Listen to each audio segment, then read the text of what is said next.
дуруд бинандаҳои гиромӣ, бахши топсӣ аст манзури шумо.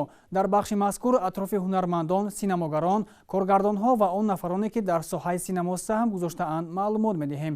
ин навбат тасмим гирифтем бахши мазкурро дар бораи се ҳунарманди шинохтаю машҳури Голливуд пешниҳод намоем.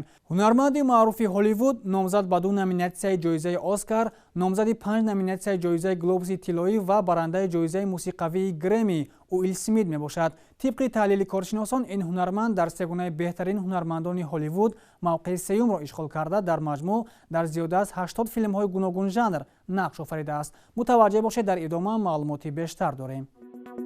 ҳунарманди маъруфи Голливуд номзад ба 2 номинатсияи ҷоизаи Оскар, номзади 5 номинатсияи ҷоизаи Глобуси тиллоӣ ва барандаи ҷоизаи мусиқавии Грэмми Уилл Смит мебошад. дар соли 2008 ин ҳунарманд дар феҳристи ҳунармандони сердаромади Голливуд мақоми аввалро ишғол кард ва дар як сол $80 миллион ба даст овард. ӯ ягона ҳунарманд дар таърихи Голливуд аст ки дар 9 филми офаридааш беш аз $100 миллион даромад овардааст. ин ҳунарманд 25 сентябри соли 1968 дар Иёлоти Муттаҳидаи Америка ба дунё омадааст.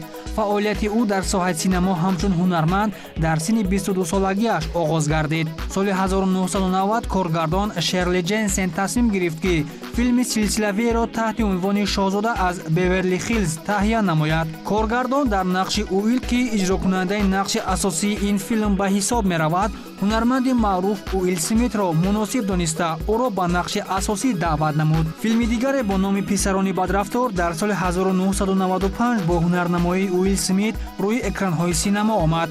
буҷаи филм $23 миллион дар бар гирифта, маҳз ҳамин филм сабаб шуд ки ӯ дар олами синемо машҳур гардад. ҳамчунин 2 филми дигари ӯ аз қабили Рӯзи Истиқлол ва Мардони сиёҳпӯш дар ҷадвали беҳтарин филмҳои Британияи Кабир ҷойи аввалро ишғол намуданд.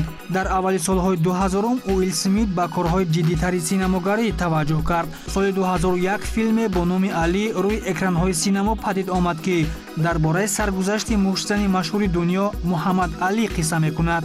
коргардон Майкл Манн ҳунарманди номбурдаро интихоб намуда, пас аз намоишаш Уилл Смит дар номинатсияи беҳтарин нақши мардона ба гирифтани ҷоизаи Оскар пешбарӣ карда шуд, аммо мутаассифона онро соҳиб нагардид. дар умум ҳунарманд дар 83 филмҳои гуногун жанр нақш бозида, охирин филми ӯ бо номи бадии ҳамешагии Писарон дар соли 2020 мебошад. Уилл Смит дар баробари ҳунарманди синемо будан боз маҳорати сарояндагӣ низ дорад ки дар ин самт ба гирифтани ҷоизаи Грэмми даст ёфта буд. дар сегонаи беҳтарин ҳунармандони Голливуд, ҳунарманди маҳбуб ки дар дили ҳаводорони ҳунараш ҷо гирифтааст, ин Леонардо Ди Каприо мебошад.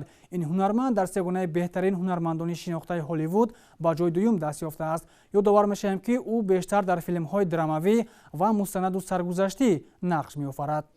ҳунарманди машҳури синемо, дорандаи ҷоизаи бонуфузи синемои ҷаҳон Оскар, барандаи се каратаи Глобуси тиллоӣ ва ҷоизаи Бафта Леонардо Ди Каприо аст. ӯ 11 ноябри соли 1974 дар Иёлоти Муттаҳидаи Америка ба дунё омада, дар синни 16 солагӣ дар аввали солҳои 90 фаъолияти худро дар соҳаи синемо оғоз бахшидааст. дар ибтидо ӯ дар наворгирӣ бештар аз 30 реклама ва якчанд силсила филмҳои машҳур аз қабили Санта Барбара иштирок намудааст. соли 1991 коргардон Майкл Кейтон филмеро бо номи Дар паҳлӯи ҳаёт тасмим гирифт таҳия намояд.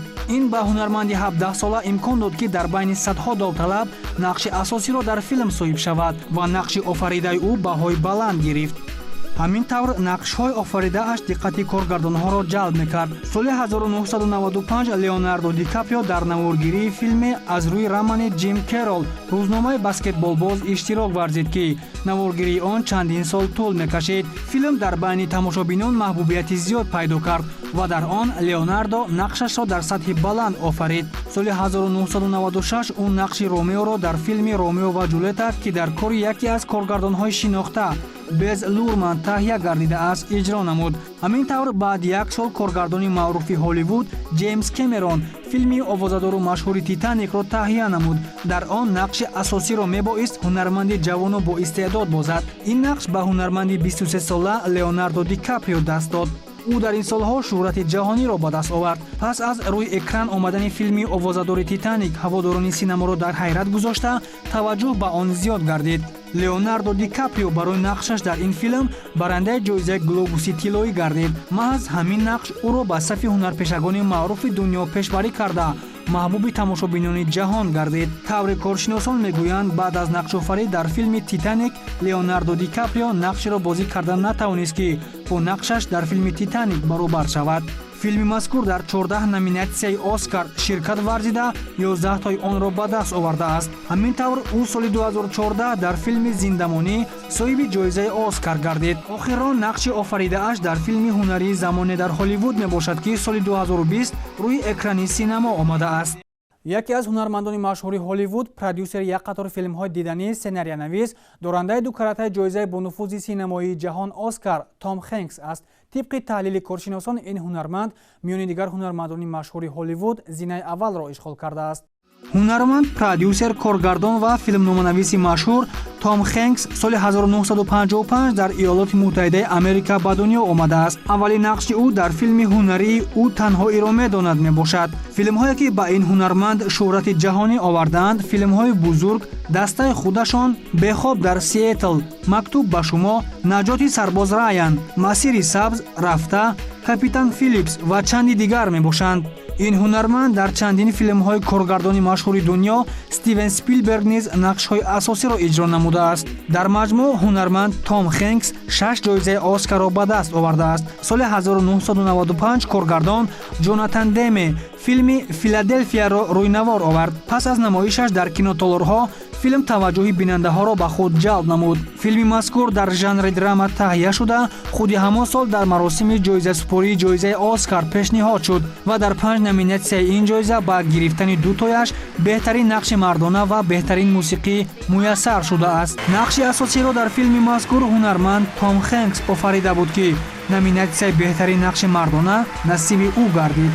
бинандаҳои азиз, бо пешниҳоди сегонаи беҳтарин дар бахши топ-3 дар бораи ҳунармандони машҳури Голливуд маълумоти зиёде ба даст овардед. дар ин бахш дар барномаҳои оянда боз атрофи дигар навидҳои ҷолиби синамоӣ бароятон маълумот медиҳем.